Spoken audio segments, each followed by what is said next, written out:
தங்கம் வாங்க east ஹேம்லக்ஸ் jewellers. வணக்கம், இது ஐபிசி தமிழின் இன்றைய பிரதான செய்திகள். முதலில் தலைப்புச் செய்திகள். கோட்டாபயவின் இயற்கை விவசாய மோசடி விசாரணைகள் ஆரம்பம்.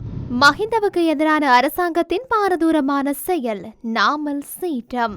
பொய்கூறி மாட்டிக்கொண்ட அர்ச்சுனா எம்பி RIC மூலம் வெளியான உண்மை. கிளிநொச்சியில் அதிகரிக்கும் மதுபான சாலைகள் அனுரவிடம் பறந்த கோரிக்கை.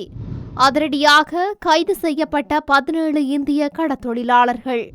வாக்குறுதிகளை நிறைவேற்றுவது அனுரவுக்கு சவால் மிக்கது, இந்தியா ஆதங்கம். முன்னாள் ஜனாதிபதிகளின் பாதுகாப்பு நீக்கம் விடுத்துள்ள மற்றொரு தகவல். வைத்தியசாலைக்குள் சுத்தியலுடன் அத்துமீறி நுழைந்த 2 போலீசாரினால் கைது. இனி தொடர்பட விரிவான செய்திகள். முன்னாள் ஜனாதிபதி கோட்டபாய ராஜபக்ச காலத்தில் சீனாவிலிருந்து உயிருரம் இறக்குமதி மற்றும் இயற்கை விவசாயத்தை அறிமுகப்படுத்தியதில் இடம்பெற்ற மோசடிகள் குறித்து அரசாங்கம் புதிய விசாரணைகளை நடத்தும் என்று தெரிவிக்கப்பட்டுள்ளது. ரசாயன விவசாயத்துறையில் கோட்டபாய ராஜபக்ச அரசாங்கம் விதித்த தடையால் விவசாயத்துறையில் ஏற்பட்ட நெருக்கடியின் மத்தியில் 2021 சீனாவில் குறித்த நிறுவனத்திடமிருந்து இலங்கை கரிமூரத்தை கொள்வனவு செய்தது. இருப்பினும் கையிருப்பின் மாதிரிகள் தீங்கு விளைவிக்கும் பாக்டீரியாக்களால் மாசுபடுத்தப்பட்டதாக கண்டறியப்பட்டதை காரணம் காட்டி அரசு நிறுவனங்கள் அதை ஏற்க மறுத்துவிட்டன. எனினும் சீன நிறுவனம் இந்த குற்றச்சாட்டை மறுத்தது. குறித்த கரிமூரத்தை மீண்டும் தமது நாட்டுக்கு எடுத்துச் சென்றதுடன் உரத்தொகுதிக்கான கொடுப்பனவையும் கோரியது. இதன்போது குறித்த விவகாரம் சீனாவிற்கும் இலங்கைக்கும் இடையில் வணிக ரீதியான சர்ச்சைக்கும் ராஜதந்திர சர்ச்சைக்கும் வழிவகுத்தது. இந்த சர்ச்சையை தவிர்க்கும் வகையில் அரசாங்கம் 6.9 மில்லியன் அமெரிக்க டாலர்களை சீன நிறுவனத்துக்கு செலுத்தியது.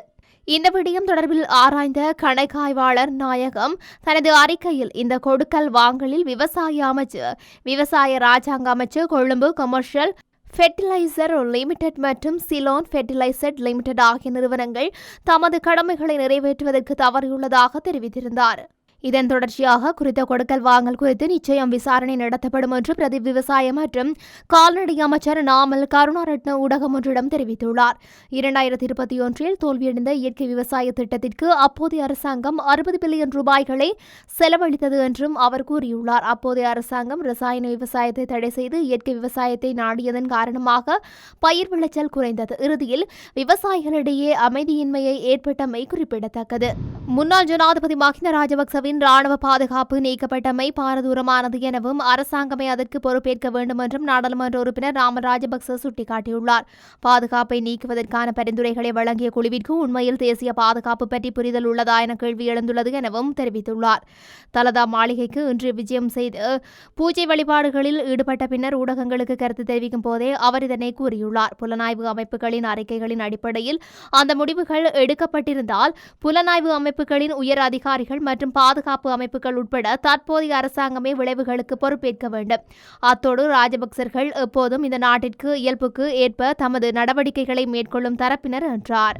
யாழ்ப்பாணம் சாவகச்சேரி ஆதார மருத்துவமனையில் பதில் அத்தியட்சகராக கடமையாற்றிய நாடாளுமன்ற உறுப்பினர் ராமநாதன் அர்ச்சுனா அவசர மருத்துவ அலகு கட்டிடம் அமைக்க 400 மில்லியன் ரூபாய் ஒதுக்கீடு செய்யப்பட்டது என்றும் அதில் 200 மில்லியன் ரூபாய் நிதியே பயன்படுத்தப்பட்டது என்றும் மிகுதி ஊழல் செய்யப்பட்டது என்றும் பொதுவெளியில் குற்றம் சாட்டியிருந்தார். இது தொடர்பான உண்மையான நிலையை அறிந்து கொள்ள தகவலையும் சட்டமூடாக பசுந்தேசம் அமைப்பும் யாழ்ப்பாணம் பிராந்திய சுகாதார சேவைகள் பணிமனையிடம் விளக்கம் கோரியிருந்தது. அதற்கான பதில் அனுப்பி வைக்கப்பட்டுள்ளது. தகவல் அறியும் சட்டமூடாக பசுந்தேசம் அமைப்பின் விளக்கம்.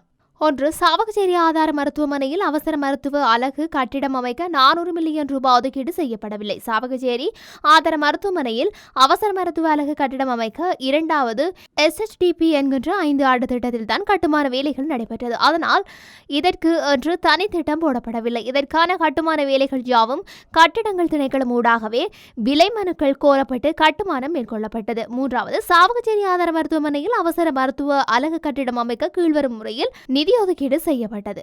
தொடர்ச்சியாக 2015ஆம் ஆண்டு 15 மில்லியனுக்கும் 2016ஆம் ஆண்டு 41.49 மில்லியனும் 2017ஆம் ஆண்டு 35.38 பில்லியனும் 2018ஆம் ஆண்டு 26 மில்லியனும் 2020ஆம் ஆண்டு 2.0 மில்லியனும் 2021ஆம் ஆண்டு 2.56 மில்லியனும் 2021ஆம் ஆண்டு 4.93 மில்லியனும் 2022ஆம் ஆண்டு 3.96 மில்லியனும் 2022ஆம் ஆண்டு 0.43 மில்லியனும் 2023ஆம் ஆண்டு 3.56 மில்லியனும் 2023ஆம் ஆண்டு 16.91 மில்லியனும் 2023ஆம் ஆண்டு 2.654 மில்லியனும் 2023ஆம் ஆண்டு 6.69 மில்லியனும் 2024ஆம் ஆண்டு 12 மில்லியனும் 2024ஆம் ஆண்டு 25.20 மில்லியனும் 2024ஆம் ஆண்டு 3.59 மில்லியனும் ஒதுக்கிடப்பட்டுள்ளது. இந்த நிலையில் நாடாளுமன்ற உறுப்பினர் ராமநாதன் அர்ச்சனா அவசர மருத்துவ அலகை கட்டிடம் அமைக்க 400 மில்லியன் ரூபாய் ஒதுக்கீடு செய்யப்பட்டது என்றும் அதில் 200 மில்லியன் ரூபாய் நிதியே பயன்படுத்தப்பட்டது என்றும் கூறியிருப்பது உண்மைக்கே புறம்பானது என்று அரசு தகவல் ஊடாக நிரூபணம் ஆகியுள்ளது. எனவே மருத்துவர் அர்ச்சனா கூறியிருக்கும் இந்த குற்றச்சாட்டுக்கு உண்மை உள்ளது என்றால் அதற்கான ஆதாரத்தை பொதுவெளியில் முன்வைக்க வேண்டும் என்று பசுந்தேசம் அமைப்பு பகிரங்கமாக கோரிக்கை முன்வைக்கின்றதாகவும் கூறியுள்ளது. கிளிநொச்சியில் அதிகரித்துள்ள மதுபான சாலைகளை மூடுமாறு கோரி கண்டன பேரணி ஒன்றும் முன்னெடுக்கப்பட்டுள்ளது. இன்று நடைபெற்ற போராட்டத்தில் குறித்த விடயம் தொடர்பில் ஜனாதிபதியிடம் மகஜர் ஒன்றும் கையளிக்கப்பட்டது. இப்போராட்டத்தின் போது அதிகரித்த மதுபான சாலைகளை மூடுமாறு கோரி கிளிநொச்சி பசும்பூங்கா முன்றலில் இருந்து ஆரம்பமாகி கிளிநொச்சி மாவட்ட செயலகம் வரை குறித்த போராட்டம் முன்னெடுக்கப்பட்டது. பேரணியை தொடர்ந்து ஜனாதிபதிக்கான கோரிக்கைகள் அடங்கிய மகஜரை மத தலைவர்கள் இணைந்து மாவட்ட அரசு அதிபர் ஷு முரளிதரன் கையளித்தார். இப்போது இப்போராட்டத்தில் கிளிநொச்சி மாவட்டத்தின் சிவில் சமூக அமைப்புகள், மத தலைவர் மற்றும் வர்த்தக சங்கத்தினர், கிராம மட்ட அமைப்புகளின் பிரதிநிதிகள், பெண்கள் என பலர் கலந்து கொண்டிருந்தனர். இலங்கை கடற்பரப்பில் அத்துமீறி நுழைந்து கடத்தொழில் நடவடிக்கைகளில் ஈடுபட்ட 17 இந்திய கடற்தொழிலாளர்கள் கடற்படையினரால் கைது செய்யப்பட்டுள்ளனர். குறித்த கைது நடவடிக்கையானது இன்று மேற்கொள்ளப்பட்டதுடன் குறித்த கடற்தொழிலாளர்களும் மற்றும் படகுகளும் தலைமன்னார் கடற்படையிடம் ஒப்படைக்கப்பட்டுள்ளது. இச்சம்பவம் தொடர்பில் அவர் மேலும் தெரிய வருகையில் கைது செய்யப்பட்ட 17 கடற்தொழிலாளர்களும் தலைமன்னார் கடற்படை முகாமில் தடுத்து வைக்கப்பட்டு விசாரணைகளுக்கு உட்படுத்தப்பட்டு வருகின்றனர்.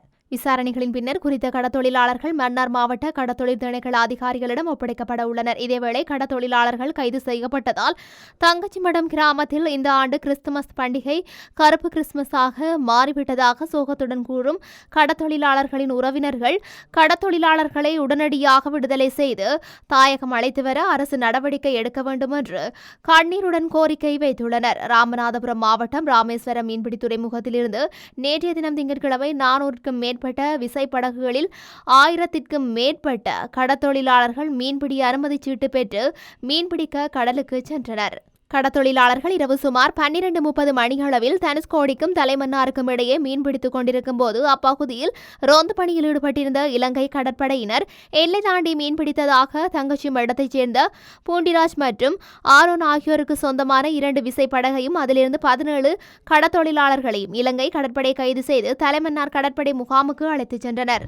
பொருளாதார மீட்சி மற்றும் கட்டமைப்பு ரீதியிலான மாற்றம் என்பன சார்ந்து வழங்கியிருக்கும் வாக்குறுதிகளை சாத்தியமாக்குவது இலங்கை அரசாங்கத்துக்கு சவால் மிக்கது. ஆனாலும் அவர்களால் அதனை செய்ய முடியும் என நம்புகின்றேன். ஏனெனில் இலங்கை மக்கள் இயல்பாகவே மீண்டெழக்கூடிய தன்மையினை கொண்டிருக்கின்றார்கள். அத்தோடு அவர்களுக்கு உதவுவதற்கு இந்தியா போன்ற சிறந்த அயலக நாடு இருக்கின்றது என இலங்கைக்கான முன்னாள் இந்திய உயர்ஸ்தானிகர் யஷ்வரன குமார் சிங் தெரிவித்துள்ளார். இலங்கை ஜனாதிபதி அனுருகுமார் திசாநாயக்கவின் இந்திய விஜயம் குறித்து குறிப்பிட்டதொரு முக்கியத்துவம் வாய்ந்ததாகும். ஏனெனில் இலங்கையில் ஜனாதிபதி மற்றும் பொது தேர்தல்கள் அண்மையில் நடைபெற்று முடிந்திருக்கின்றன. அத்தோடு தற்போது ஆட்சி பீடம் ஏறியிருக்கும் தேசிய மக்கள் சக்தியின் பின்னணியில் இருக்கும் மக்கள் விடுதலை முன்னணி 1971ஆம் ஆண்டு அரசாங்கத்துக்கு எதிராக ஆயுத கிளர்ச்சியில் ஈடுபட்ட வரலாற்றை கொண்டிருக்கின்றது. அத்தோடு 1987 மற்றும் 1989ஆம் ஆண்டுகளில் குறிப்பாக இந்திய அமைதி காக்கும் படை மற்றும் இந்திய இலங்கை ஒப்பந்தம் என்பவற்றுக்கு எதிராகவும் கிளர்ச்சியில் ஈடுபட்டது. இவ்வாறானதொரு பின்னணியில் ஜனாதிபதி அனுரகுமார் திசாநாயக்க இந்தியா மிக முக்கிய அயலக நாடு என்பதை புரிந்து கொண்டிருப்பதும் அவரது பதவிக்காலத்தின் தொடக்கத்திலேயே இந்தியாவுக்கு விஜயம் செய்ய தீர்மானித்தமையும் மிக முக்கியமானதாகும்.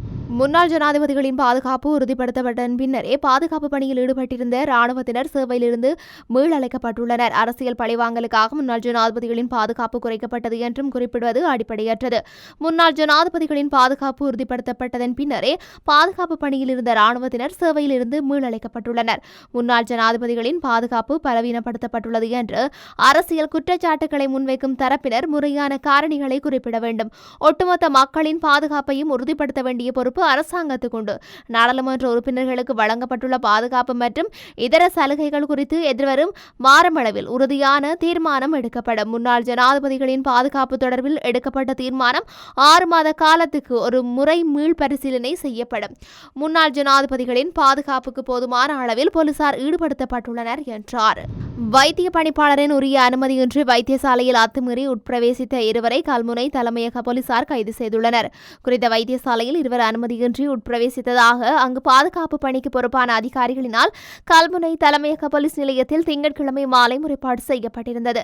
இந்த முறைப்பாட்டுக்கு அமைய இருவரையும் கைது செய்த கல்முனை தலைமையக போலீசார் தடுத்து வைத்து விசாரணைகளை மேற்கொண்டிருக்கின்றார்கள். மேலும் கைதானவர்கள் கல்முனை மாநகரில் உள்ள பிரபல ஆடையகம் ஒன்றில் பணியாற்றியார்கள் என்பதுடன் வைத்தியசாலை பணியாளர்களின் முன் அனுமதியின்றி சுத்தியலுடன் வைத்தியசாலைக்குள் பிரவேசித்து வைத்தியசாலையின் சந்தேகத்திற்கிடமாக நடமாடி முரண்பாடான கருத்துக்களை வைத்தியசாலை பாதுகாப்பு உத்தியோகத்தர்களிடம் தெரிவித்துள்ளதாக விசாரணையில் இருந்து தெரியவந்துள்ளது. எனினும் கைதானவர்கள் வழமை போன்று தாங்கள் புதிய ஆண்டிற்கான நாட்காட்டி அரசு தனியார் திணைக்களங்களுக்கு கொழுவி அடிப்பதற்கு சென்றதாகவும் அதன்போது இவ்வாறான நிலைமை ஏற்பட்டதாகவும் குறிப்பிட்டுள்ளனர். இவ்விடயம் தொடர்பில் அவ்வைத்தியசாலை பணிப்பாளர் வைத்தியர் குணசிங்கம் சுகுணன் உள்ளக விசாரணை ஒன்றில் மேற்கொண்டுள்ளதுடன் கல்முனை பிராந்திய உதவி போலீஸ் அத்தியட்சகர் DSTM புத்திகவின் வழிகாட்டலில் கல்முனை தலைமையக போலீஸ் நிலைய பொறுப்பதிகாரி M ராம்ஷேன் ஃபக்கீர் தலைமையில் மேலதிக விசாரணைகள் மேற்கொள்ளப்பட்டு வருகின்றன.